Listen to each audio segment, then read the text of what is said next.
Let it be said by our children's children that when we were tested, we refused to let this journey end. We carried forth that great gift of freedom and delivered it safely to future generations. Thousands of fast and furious weapons are still out there and will be claiming victims on both sides of the border for years to come. A lot of parallels have been offered between yourself and John F. Kennedy. When you were asked what's the biggest geopolitical threat facing America, you said Russia. Not Al-Qaeda, you said Russia.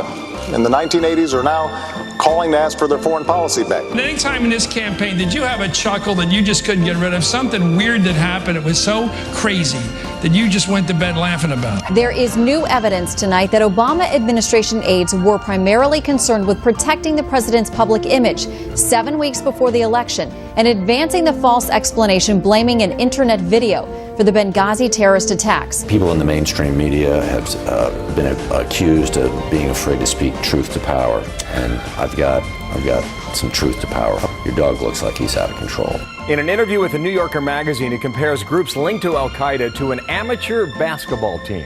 When was the first moment that it began to sink in that you were president of the United States? For the first time, the State Department has provided a timeline on when it made this $1.3 billion interest payment to Iran. If you got a business, you didn't build that.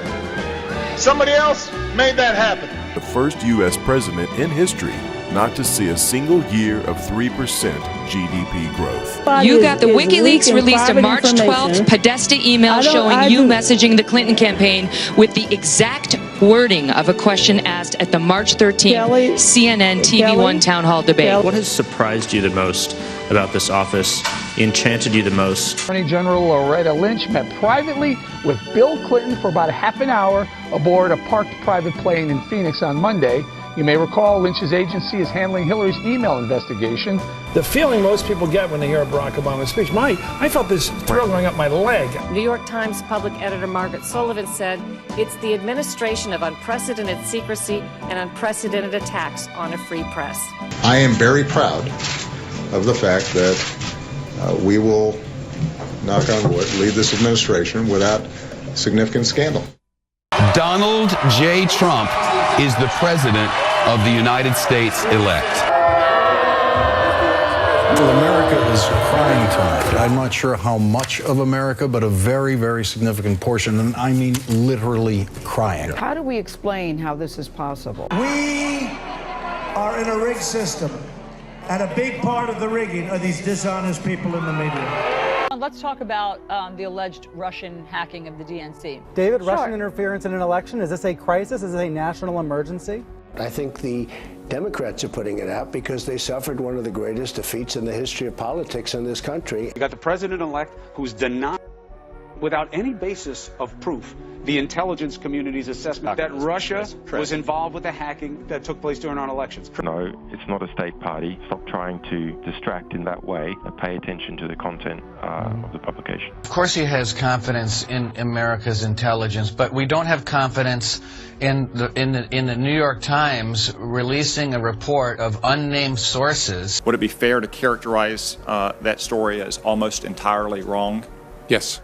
We had previously reported, that the president had divulged classified information to the Russians. The story that came out tonight, as reported, is false. Growing questions about whether Jared Kushner is a liability for President Trump as he faces heightened scrutiny in the Russia investigation. Information that was false and fake and never happened got released to the public. This investigation is full of leaks left and right. I mean, we've learned more from the newspapers sometimes than we do from our open hearings, for sure. I think it's a CNN narrative that the allegations that the Russians were trying to influence the U.S. election between Donald Trump and Hillary Clinton. So that's hold the on a connection second. that Trump CNN didn't invent this. The trip to the White House that Devin took had nothing to do with Russia. Stop spreading lie and false news. This is a good advice for CNN. Do not attack these stellar reporters of CNN who have their sources and would protect their sources. Of CNN that I am going to attack right now. I don't believe them because they're staying anonymous. If they stand behind this story, come out, face the camera. You ever wonder why, of all the things in this investigation, the only thing that's never been leaked is the fact that the president was not personally under investigation? Story after story after story is bad. You created a sensation out of nothing. out of the sensation, we turned it into a weapon of war against the current president. This fake narrative gets repeated over and over and over again, and yet no evidence has ever been suggested that shows the president has anything to do with any of the things that have been. I don't see any evidence of collusion. Do you? No. I'm not going to give you a question. Can you stay categorical? You are fake news.